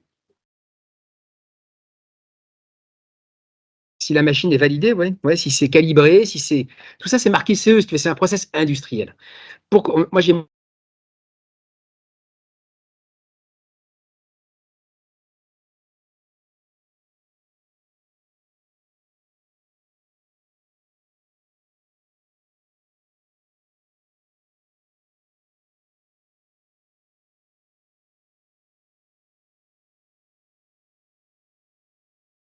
monter une société, tu prends ton truc, c'est pas vrai, etc. Mais oui, mais toutes les mesures étaient fausses. Alors évidemment, quand les mesures sont fausses, ça peut pas marcher. Donc, pour rentrer là-dedans, il faut contacter la société, il faut valider la machine, il faut faire des contrôles. C'est ça le point compliqué. Il faut faire 10 contrôles qui sont normés dans l'âge, qui sont des sujets sains, attention, hein, pas des cerveaux abîmés. Hein. Il y en a, on fait en sorte qu'on tombe sur 40 ans en moyenne. Donc, il y a des trucs d'âge. Et après, en collaboration avec cette société, on peut tout à fait faire les IRM et on rend. Alors, ça prend 12 heures de traitement informatique. Entre 8 et 12 heures. La segmentation globale du cerveau, ça prend à peu près 8 à 10 heures. Le lendemain, on rend les résultats. Voilà. Et après, tu vas sur le. Tout ça, c'est sur des serveurs. Hein. Ça se passe que sur des serveurs. Donc, on va accéder à son patient sur le serveur, on regarde. Et puis après, il faut s'approprier la technique. Il faut faire des patients, les accumuler. Il faut s'approprier le truc. On ne peut pas prendre des décisions avec le premier malade. Moi, je vois bien, les gens, ils me testent énormément. Ils me testent à fond. Il y a même des gars qui nous envoient des IRM 6 mois après. Ils font une IRM. Ils ont le pronostic à 6 mois, ils nous envoient l'IRM. Et ils nous disent qu'est-ce que vous aviez dit. Donc, ouais, pourquoi pas. Hein. Donc, en tous les cas, c'est accessible. C'est marqué CE, c'est validé médicalement, c'est accessible, c'est opposable. Nous, les familles, on leur parle qu'avec ça. Hein. On ne peut pas leur parler avec du flair. Le flair, ça ne sert à rien. On leur parle avec du tenseur quantitatif. Et généralement, ils comprennent très bien. Parce que quand on est sûr de son coup, surtout qu'on refait les examens, qu'on leur dit ça n'a pas bougé, ça s'est dégradé un peu, il n'y a aucune famille qui dit j'ai absolument envie d'avoir un malade végétatif. Les familles, quand ils veulent continuer à tout prix, c'est qu'ils ne nous croient pas. Ils disent ce que vous dites, c'est de la merde, c'est pas vrai. Mais quand on leur dit mais regardez, c'est physique, ça sort aussi. L'intérêt de cette technique, c'est qu'elle met tout le monde d'accord. Elle met l'infirmière, le médecin, les médecins entre eux, c'est une mesure. Ça me fait penser à la différence qu'on avait quand j'ai commencé médecine avec l'échographie. Moi, j'ai commencé médecine il y a très très longtemps, il y a 42 ans. Oui, ça paraît bizarre, mais en 81. Et j'étais externe en 84. Et je me souviens, quand les chefs de service de cardiologie écoutaient les malades, c'est dans cardio, tout le monde était silence de mort. Le souffle, il est comment? Est-ce que c'est le rétrécissement aortique? Puis, à cette époque, il y avait des échographies dans les laboratoires. Il y avait un gars, ça venait, il y a des machines énormes, ça venait d'arriver. Et petit à petit, le chef de clinique avec sa machine d'écho, il a dit, mais voilà comment il est le rétrécissement. Pas besoin d'avoir fait de l'auscultation pendant 30 ans pour le savoir. Il l'avait mesuré. C'est la même chose. C'est la même chose. Une fois qu'on va mesurer, et après tout le monde s'est mis d'accord, à tel seuil on opère, à tel seuil on n'opère pas, puis c'est tout. Il y a des guidelines qui sont mis.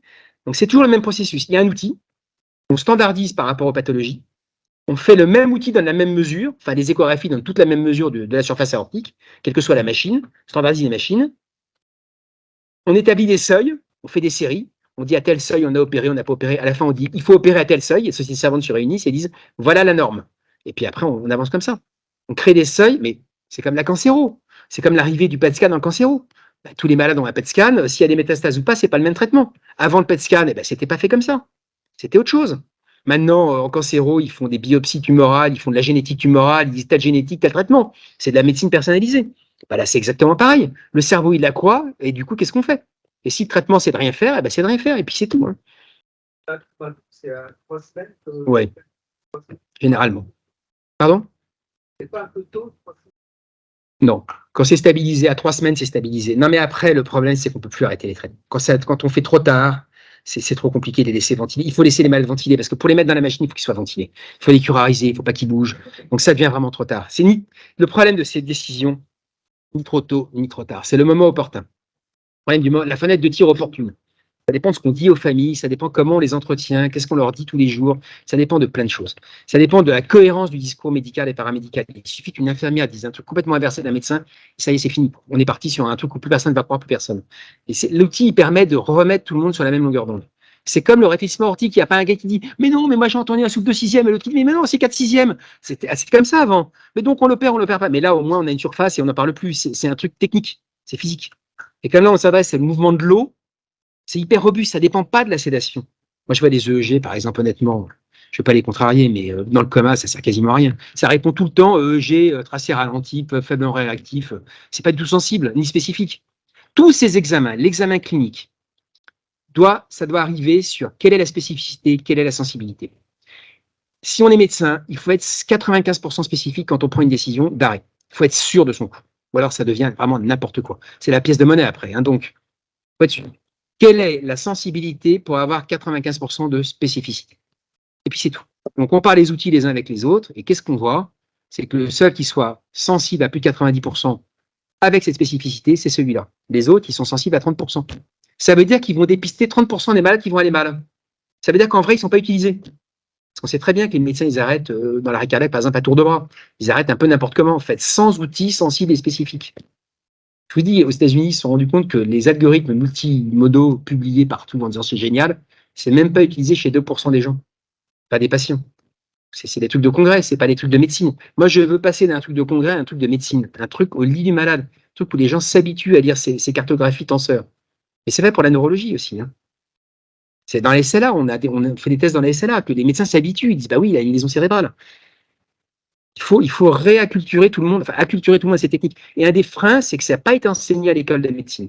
Et ça, c'est un frein énorme. Un truc qu'on n'a pas appris à la fac, c'est hyper compliqué à le mettre en route derrière. En fait, oui, c'est de la recherche, ça ne marche pas, il n'y a pas de preuves. J'entends ça toute la journée, moi.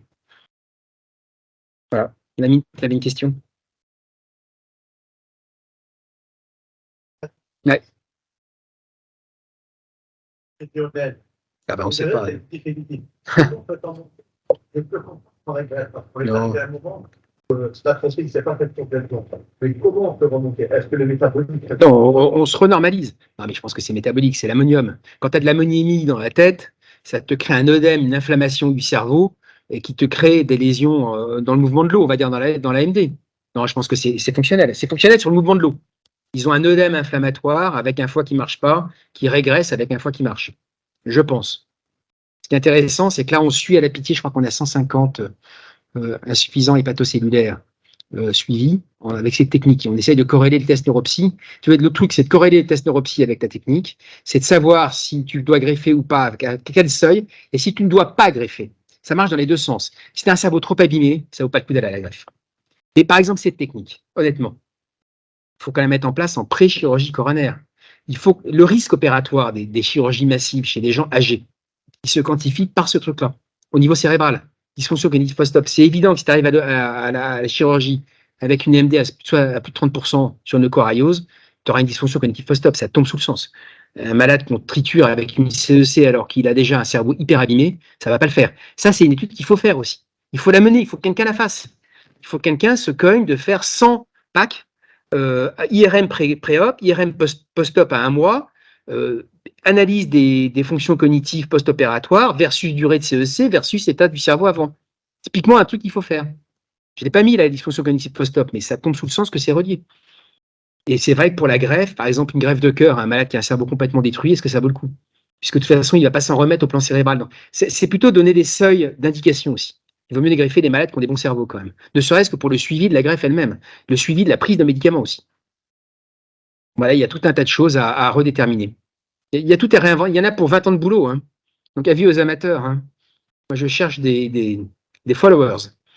Parce que je suis un peu lassé de. Là, je me cogne des maladies dans tous les sens. Ça finit par me lasser un peu. Oui. Il demande d'éclaircissement. Ah.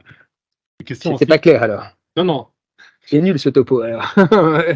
Alors. J'ai bien compris. Donc, la séquence s'intéresse plus à tout ce qui est des ondes profondes, des voies de communication, donc de la substance blanche entre les aires corticales. Ouais. Donc, et thalamique. Le structure profonde. Donc, par conséquent, donc, dans l'arrêt cardiaque où la souffrance commence donc, par des zones profondes, donc, ça permet donc sûrement de prédire l'étendue de lésions.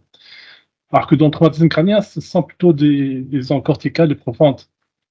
Et par conséquent, est-ce qu'on peut, avec ces séquences, avoir plus d'idées sur les aires corticales et surtout, donc, si on peut dire, la capacité de neuroplasticité, la capacité de récupérer, si on peut dire.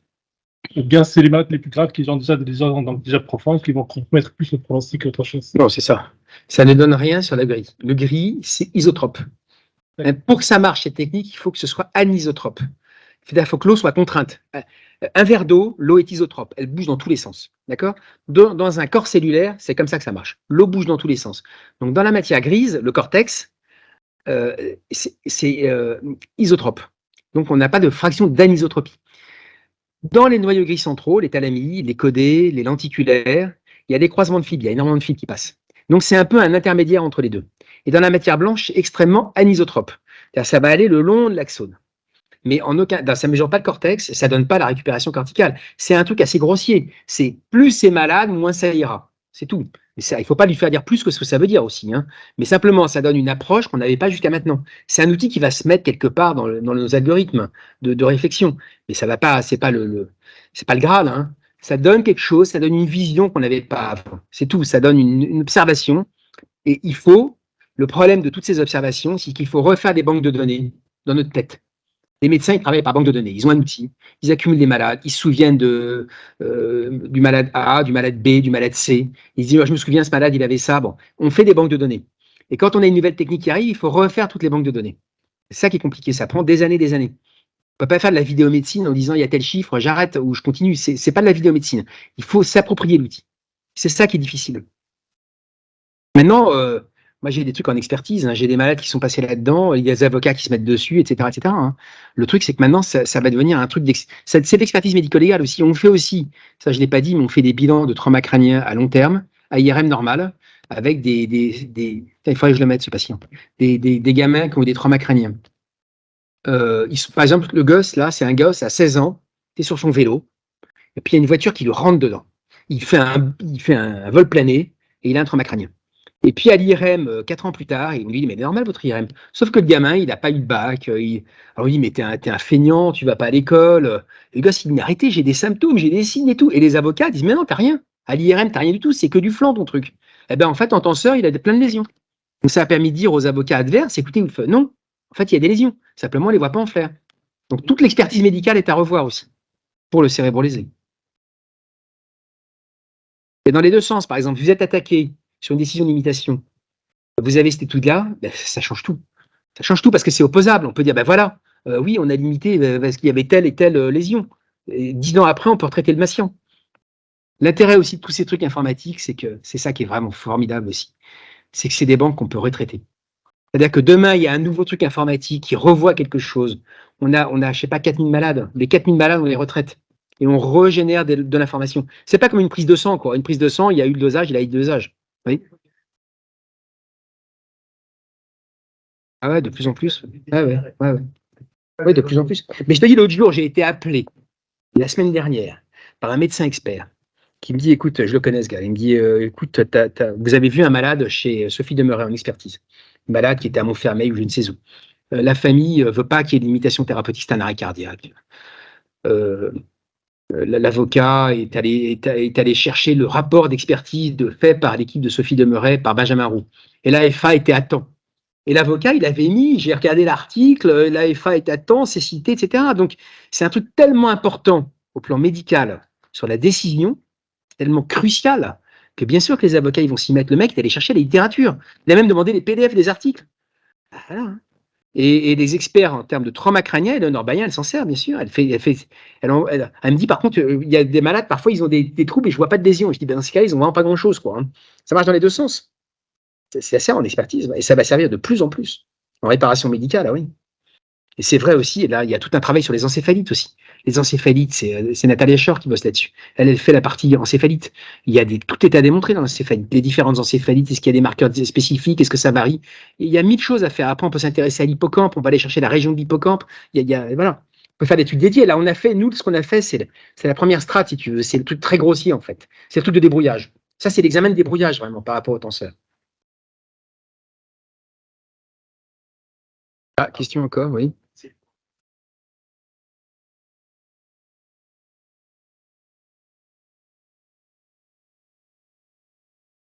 Science-fiction? Non. C'est de la science tout court. Pas de la science-fiction, de la science tout court. La science naturelle.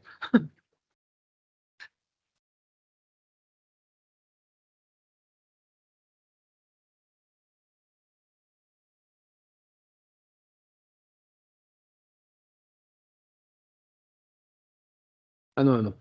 Alors là, absolument pas. Non. Alors absolument pas. Parce que d'abord, on ne connaît pas les valeurs. Généralement, dans la mort, ça tombe vers 0,6. Les valeurs les plus basses de FA, c'est 50%. Même quelqu'un de mort, il tient son eau quand même. Il y a quand même la matière, elle reste. Bon, je ne parle pas de 10 ans après la mort, mais au début, l'eau est quand même contrainte par l'anatomie. Dans la mort cérébrale, ça ne sert strictement à rien. La mort cérébrale, c'est hyper simple, hein. C'est test de l'hypercapnie, EEG plat, enjeu scanner ou angiographie est terminé, hein. Y a pas, ça, c'est hyper compliqué comme technique, hein. C'est archi complexe. Il ne faut pas utiliser des trucs archi complexes pour des trucs hyper simples. La mort cérébrale, c'est un diagnostic hyper facile. En jeu scanner. On fait tout. Doppler, généralement, ce qu'on fait nous, c'est backflow Doppler. Quand il y a un backflow Doppler, il faut vraiment qu'il y ait le backflow, un backflow prononcé. À ce moment-là, on va à l'enjeu scanner. Et à ce moment-là, il est négatif. Quoi 6 heures après le backflow, le début du backflow. Et à ce moment-là, l'enjeu scanner est toujours négatif. Bon, ni trop tôt, ni trop tard. Pas aller trop tôt, ni trop tard. Moment opportun. Et test d'hypercapnie. Ça, c'est radical.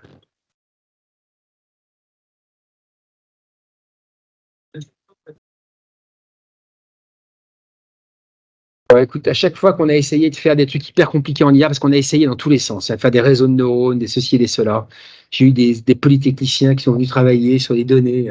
À la fin, les 2 chiffres, ils étaient mieux. On va dire, laisse tomber, quoi. Si 2 chiffres, ça fait mieux que les réseaux de neurones avec multi-chiffres. Non, mais tu sais, l'IA, ça marche quand il y a énormément de patients. Là, on n'a pas beaucoup de patients, mettons 500, et on a énormément de mesures par malade. L'IA, il faut tout l'inverse. Il faut des milliers de patients et pas beaucoup de mesures. Donc ça, non, ça marche pas. Pour alimenter les trucs en IA, il faut des milliers de patients. Sinon, tu fais du surapprentissage. Il va toujours te donner le tournant. C'est le problème du surapprentissage. Si tu apprends avec une petite base, en IA, il va te séparer tout nickel. Le problème, c'est que c'est adapté uniquement à cette base. Tu mets une nouvelle base, ça marche plus. Non, l'IA, non. J'y crois pas trop. Peut-être demain, mais aujourd'hui, non. Aujourd'hui, déjà, faisons un truc super robuste. Acculturons les médecins, déjà qu'ils apprennent à s'en servir. Moi, je veux un truc de médecine. Je veux pas un truc de recherche. Je veux un truc